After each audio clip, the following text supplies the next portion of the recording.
માં આગળ વાત કરીએ કે ઉત્તર ગુજરાતમાં વરસાદ બંધ થયો તેને 2 દિવસ થઈ ગયા છે, પરંતુ તંત્રના પાપે આજે પણ અનેક જગ્યાએ હજુ પણ પાણીની એ જ સ્થિતિ જોવા મળી રહી છે। ક્યાંક સોસાયટીઓ પાણીમાં ગરકાવ છે તો ક્યાંક બસ સ્ટેન્ડ પાણીમાં છે, તો પાટણના સિદ્ધપુરમાં સ્કૂલમાં હજુ પણ નથી ઓસર્યા પાણી।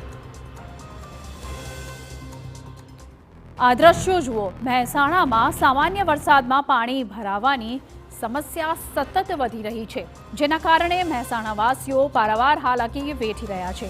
મહેસાણાના રાધનપુર રોડ પર આવેલા સહેજ એમ્પાયરમાં પણ વરસાદી પાણીનો ભરાવ થતાં સ્થિતિ કફોડી બની, તો પાલનપુર શહેરના બસ સ્ટેન્ડની આસપાસનો આખો વિસ્તાર 48 કલાક બાદ પણ છે જળમગ્ન। બસ સ્ટેશન પાસેના દ્રશ્યો છે કે જ્યાં ચારે તરફ ભરાયેલું છે વરસાદી પાણી। જ્યારે સિદ્ધપુરમાં આવેલી ફૂલપુરા વિસ્તારની પ્રાથમિક શાળા આખી ડૂબી ગઈ છે વરસાદી પાણીમાં। શાળાનું પ્રાંગણ ઉપરાંત તમામ વર્ગખંડો પાણીમાં ગરકાવ થઈ ગયા છે।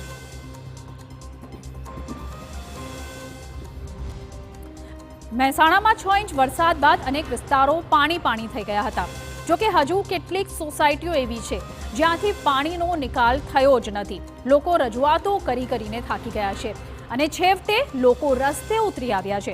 મહેસાણામાં સામાન્ય વરસાદમાં પાણી ભરાવાની સમસ્યા સતત વકરી રહી છે, જેના કારણે મહેસાણાવાસીઓ પારાવાર હાલાકી વેઠી રહ્યા છે। મહેસાણાના રાધનપુર રોડ પર આવેલા સહેજ એમ્પાયરમાં પણ વરસાદી પાણીનો ભરાવો થતાં સ્થિતિ ખૂબ જ કફોડી બની છે।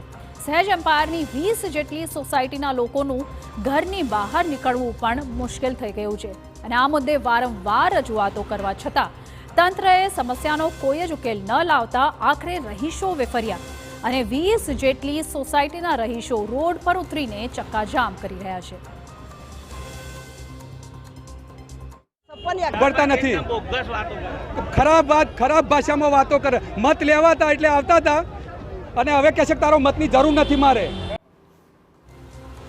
તો બનાસકાંઠામાં વરસાદ બંધ થયા અને 48 કલાક થઈ ગયા છે, પરંતુ તંત્રના પાપે પાલનપુર શહેરના બસ સ્ટેન્ડની આસપાસનો આખો વિસ્તાર 48 કલાક બાદ પણ છે જળમગ્ન। બસ સ્ટેશન પાસેના આ દ્રશ્યો છે કે જ્યાં ચારે તરફ ભરાયેલું છે વરસાદી પાણી।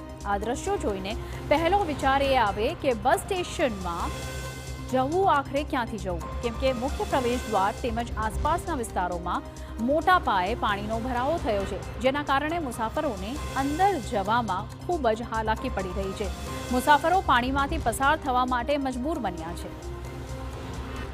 આ પાણીની સમસ્યા છે સાહેબ અમારે તો। બીજું કે 3 કરોડ 65 લાખનો બસ સ્ટેન્ડ બનાવ્યું, એના અંદર પાણીનો નિકાલ જ નથી। બીજી વાત કે અહીંયા બાઇકોવાળા વારે ગળે પડી જાય છે અને અહીંયા રોગચાળુ થાય અને આ મૂતેડી બાજુમાં જાય તો મૂતેડીવાળા ડોળો ભરીને પાણી જે મૂતર છે એ એના અંદર નાખે છે, બરાબર, તો એનાથી રોગચાળુ ફાટવાનો જ છે સાહેબ। આ સમસ્યા તો 10 વર્ષથી અમે ભાળી રહ્યા હો એને જૂના બસ સ્ટેન્ડથી 10 વર્ષથી પાણી ભરાય। અમે આવો જાઓ બધો રાજસ્થાનનો અમારો બધો રૂટ છે, રેલવે સ્ટેશનનો, જૂના બસ સ્ટેન્ડનો, એનો પાણીનો કોઈ રસ્તો આવતો નથી, બરાબર। ઓ પાણી એમને એમ ભરાય ને બાઇકો બંધ થઈ જાય, બધોય થાય, અમે પબ્લિકનો કોઈ સમજતો નથી। પાટણમાં ધોધમાર વરસાદ બાદ ઠેર ઠેર પાણીનો ભરાવ થઈ ગયો છે। જુઓ આ દ્રશ્યો, આ શહેરની સોસાયટીઓ છે જે મોડી રાત્રે આવેલા ભારે પવન સાથેના ધોધમાર વરસાદથી જળમગ્ન થઈ ગઈ છે।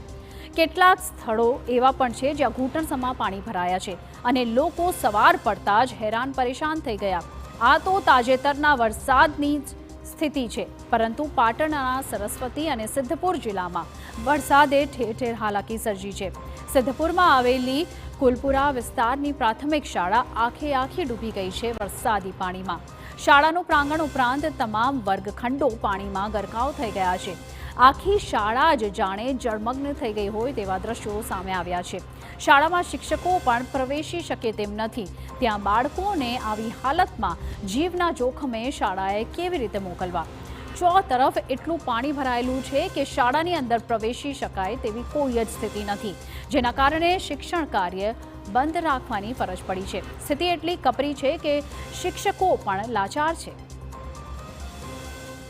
વર્ષે ચોમાસામાં આ રીતની પાણી ભરાઈ જાય છે અને પાણી ભરાઈ જવાથી શિક્ષણ ઉપર વિપરીત અસર થાય છે, કારણ કે અમે બાળકોને અહીંયા બોલાવી શકતા નથી એટલા માટે કે પાછળ તળાવનો ભાગ છે, રૂમોની અંદરથી ઝેરી જાનવર આમથી આમ કરતા હોય છે, ઘણી વખત મેં સાપ પણ જોયેલા છે પાણીની અંદર, એટલા માટે અમે ડરના ભાગે અમે બાળકોને બોલાવી શકતા નથી. અહીંયા છેલ્લા 25 વર્ષથી આ હાલત તમે જોઈ રહ્યા છો કે આટલા સુધી પાણી ભરેલું રહે છે.